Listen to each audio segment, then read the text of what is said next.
Être libre. Être libre, c'est ne pas être libre de tout. C'est une phrase importante parce que plusieurs personnes vont penser que la liberté, justement, c'est pouvoir tout se permettre. Lorsque je vais être libre, c'est que je vais pouvoir aller quand je veux, me réveiller comme je veux, quand je veux, et commencer à travailler quand je veux. Et c'est une grande erreur que beaucoup de jeunes actuellement pensent, parce que la liberté, justement, c'est ne pas être libre. Je vais commencer par une phrase qui dérange un peu, surtout les jeunes actuellement, parce que être humain sans cadre, sans limite, n'est pas être un humain libre, c'est être un humain exposé. Vous tous, vous rêvez de liberté, mais justement, votre liberté n'est pas une absence de limite. L'absence de limite, c'est un manque de liberté. Quand justement vous vous posez des limites et que vous allez vers l'autre, quand j'appelle l'autre, c'est un terme psychologique, quand vous allez vers n'importe quel autre, et que vous avez vos propres limites, vous vous protégez de l'autre, justement, et vous vous protégez vous en tant que personne. Et c'est ça, c'est là où commence votre liberté. Votre liberté va commencer quand vous allez vous tracer votre chemin avec vos limites. Et les limites, c'est quoi? C'est justement toutes ces valeurs que vous allez mettre en place, que vous allez utiliser. Les valeurs, c'est ceux que vous avez, avec lesquels vous avez grandi. Ce qu'on appelle, d'autres vont pouvoir appeler les principes. D'autres personnes vont appeler le qiyam, les valeurs, les règles, les valeurs, nos valeurs de l'argent, la valeur de la relation, la valeur de la famille, la valeur du travail. Je pense que la valeur du travail parle à beaucoup de jeunes aujourd'hui parce que justement, beaucoup pensent que la liberté, c'est moins travailler. Je vous assure que toutes les personnes qui ont réussi et qui continuent à réussir dans la même génération que vous, des jeunes ingénieurs, et dans le monde entier, aussi bien dans les grandes universités comme celles qui ont créé ChatGPT, ce sont des gens qui travaillent énormément et pas du tout des gens qui se réveillent quand ils veulent et qui commencent à travailler quand ils veulent et qui n'ont pas de limite ni au niveau des horaires, ni au niveau de leur relation à eux-mêmes. Parce que la relation à vous-même est aussi une sorte de limite. La discipline. Avoir une discipline, c'est savoir se poser des limites. Savoir à quelle heure on se réveille, à quelle heure on dort. Qu'est-ce qu'on fait, qu'est-ce qu'on ne fait pas. Et ce qu'on fait et ce qu'on ne fait pas, c'est aussi une question de valeur, va vous permettre de vous imposer dans votre milieu professionnel, familial et relationnel. Et c'est comme ça que vous allez pouvoir tisser des liens avec les gens, des liens respectueux ou des liens peut-être pas respectueux, selon la position que vous allez prendre. Renoncement. Toute la vie est faite de renoncement. La personne qui ne sait pas renoncer est une personne qui ne saura jamais se construire. Pourquoi renoncer? C'est quoi renoncer? Le renoncement, c'est apprendre à perdre.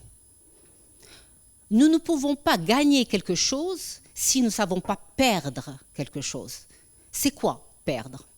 Lorsque je choisis un nouveau chemin dans la vie et que je suis déjà dans un chemin qui me plaît et que je dois renoncer. Renoncer, c'est perdre. Et si je ne peux pas perdre, si je veux tout faire, je veux être là et là et là, eh bien, je ne pourrai pas. Parce que je ne sais pas perdre, je ne sais pas renoncer, je ne sais pas faire le deuil. Faire les deuils pour pouvoir vraiment renoncer. Vous savez, les grands hommes d'affaires, ce sont les personnes qui savent le plus perdre, qui savent renoncer, qui savent faire les deuils pour pouvoir se relever et continuer. On ne peut pas faire carrière dans n'importe quel, puisque vous êtes des ingénieurs, Inch'Allah, vous allez être des grands carriéristes, si on ne sait pas renoncer et apprendre à perdre. Chaque limite choisie est un espace intérieur gagné. À chaque fois, vous allez vous construire des limites par rapport à l'autre, par rapport à vos amis, à votre famille. Vous allez pouvoir gagner en liberté. Et c'est ça la liberté. La liberté, c'est justement renoncer, ne pas s'exposer et pouvoir respecter. Se respecter et respecter l'autre. C'est vrai que ça paraît un peu flou lorsque je vous le dis aujourd'hui. Mais l'expérience vous montrera et vous laissera comprendre que justement, les limites, la liberté, les limites seront votre liberté, seront votre outil de liberté et votre arme dans tout ce que vous allez entreprendre. Ça ne marche pas. Affect? Ah, c'est bon. Dire non. Combien de personnes j'ai reçues dans mon cabinet qui me disaient, vous savez madame, mon grand problème, c'est que je ne sais pas dire non.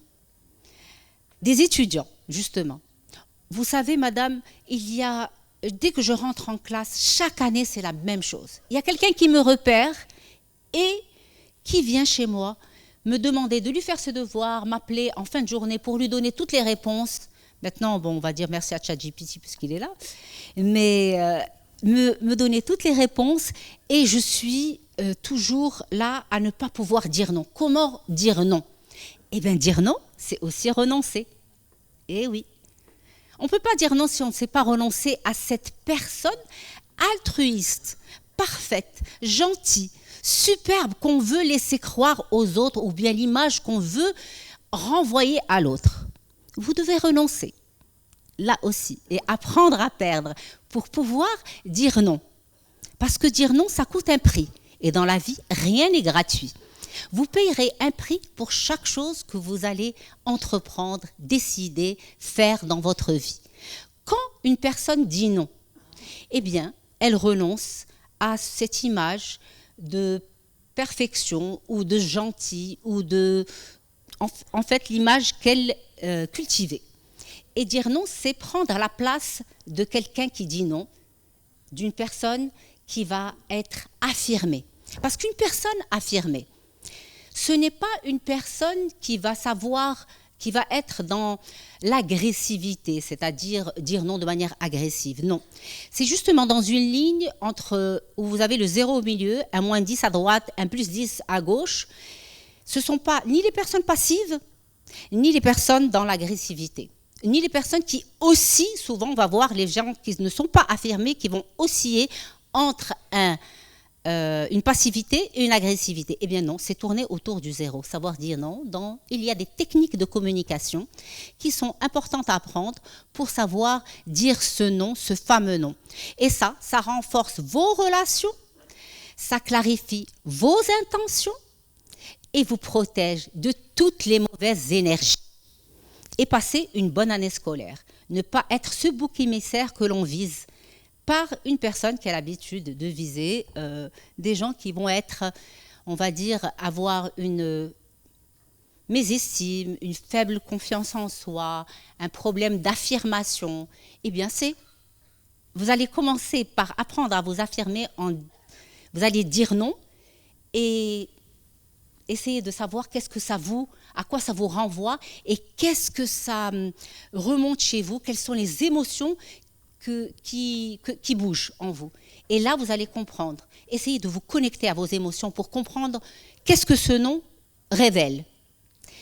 Et bien sûr, ça solidifie votre identité. C'est tellement important ce nom-là.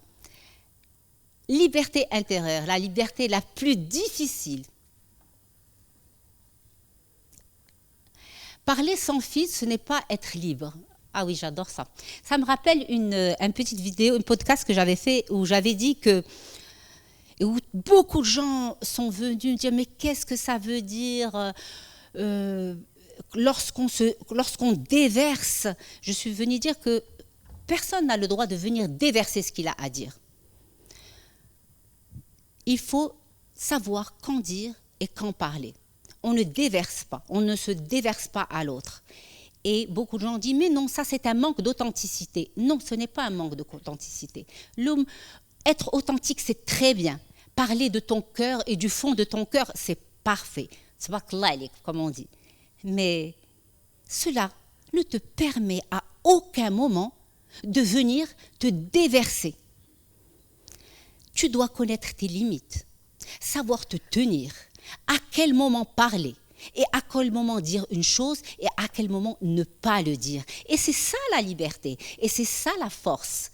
Ce n'est pas venir et dire Anna, je suis authentique, donc je vais me permettre de tout dire à mon ami, à ma mère, à mon père, à mon enfant, à mes amis, à mon professeur.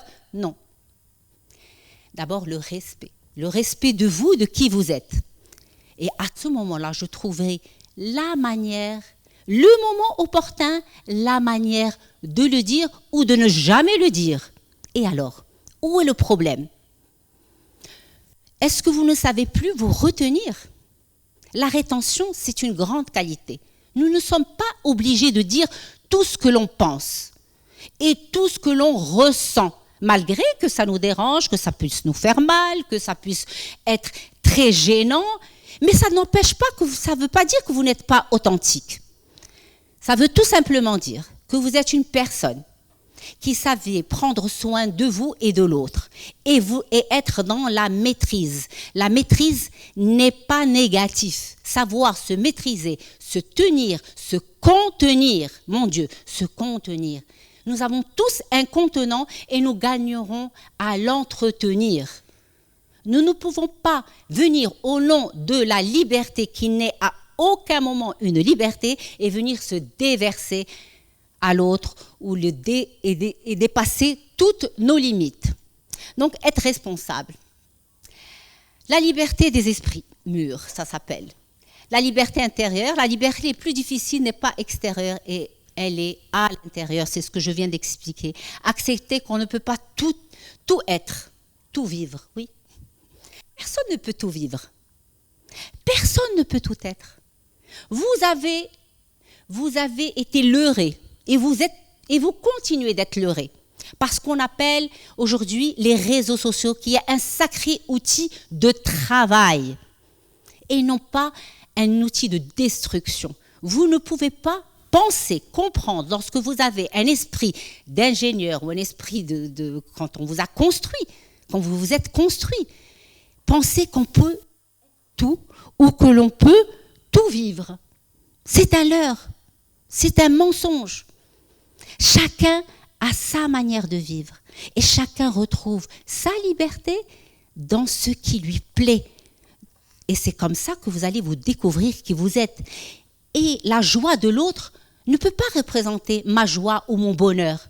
La vie est faite de moments de bonheur, mais pas d'un seul bonheur. Rien ne peut nous donner le bonheur total. On devient libre en réduisant le bruit intérieur. Oui. Alors, avant de passer à la conclusion, je voudrais parler de la frustration. La frustration qui est la clé de la construction de la liberté et du respect de soi. Quand un enfant est frustré tout petit, c'est quoi frustré ? C'est quand je lui dis « Non, tu ne peux pas acheter ceci au supermarché. Non, tu ne peux pas avoir le téléphone. Tu attends l'âge de 14 ans. Non, tu ne peux pas sortir avec tes amis.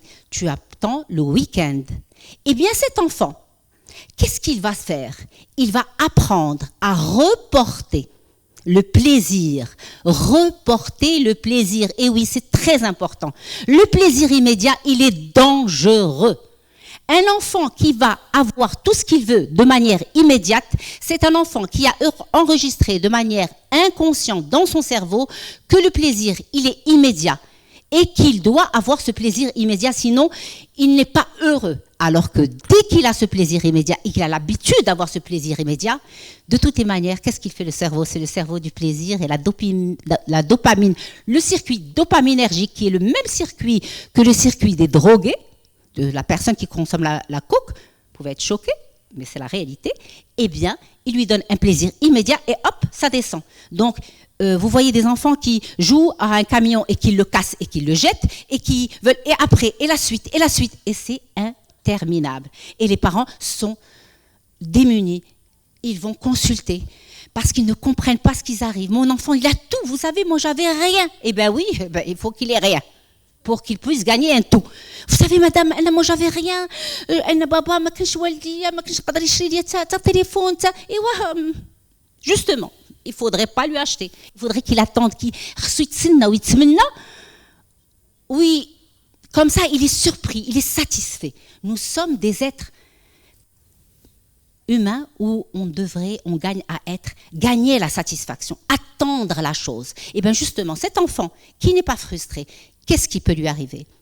Eh bien, adulte, je suis désolée, il sera probablement plus sensible aux drogues que n'importe quel enfant. Pourquoi? Parce que lui, son cerveau, il est habitué au plaisir immédiat. Et donc, il doit satisfaire ce plaisir. Et il n'y a que la drogue qui va donner ce plaisir immédiat. Donc, apprendre à se frustrer, c'est pas mauvais. Beaucoup de parents pensent que frustrer son enfant, c'est négatif. Au contraire, la frustration est constructive. C'est comme comme je suis spécialiste du couple, je vais terminer avec une anecdote du couple. Un couple qui est venu chez moi, ça marche pas. Ah bon? Pourquoi? Qu'est-ce qui se passe? On a les mêmes valeurs et tout, mais ça marche pas. Mais qu'est-ce qui se passe alors? Eh bien, ça marche pas parce que on s'est dit, on va tout se permettre. On va pas être jaloux, on va se permettre la liberté et tout. Et justement, ça va pas marcher. Mais pourquoi, madame, on se respecte, on respecte les règles qu'on s'est données? Mais parce que vous n'avez rien construit, vous êtes dans l'insécurité. Et justement, le manque de limites fait ressentir une insécurité. Plus tu vas poser des limites, plus tu vas te sentir en sécurité. Un enfant à qui on ne dit pas non, c'est un enfant qui va consulter chez le psy parce qu'il se sent en insécurité et l'angoisse augmente. Donc, dans un couple, la même chose. Poser des limites, c'est très très bien. Posez vos règles, vos limites. La jalousie, c'est normal, elle ne doit pas juste être pathologique. Posez des limites entre vous. Ce qui vous plaît et ce qui ne vous plaît pas, c'est important. Ça sécurise et ça fait une émotion, un sentiment que nous sommes en sécurité dans ce couple-là et c'est l'émotion de la réussite du couple. Donc, en conclusion, une vie qui nous ressemble, une relation qui nous respecte, une vérité qui nous apaise. On n'est jamais aussi libre que lorsqu'on choisit ce à quoi on refuse. Merci encore. J'ai eu le plaisir de partager avec vous ce moment et j'ai parlé de choses qui me plaisent. Merci pour votre écoute super active et je vous dis bonne continuation à tous.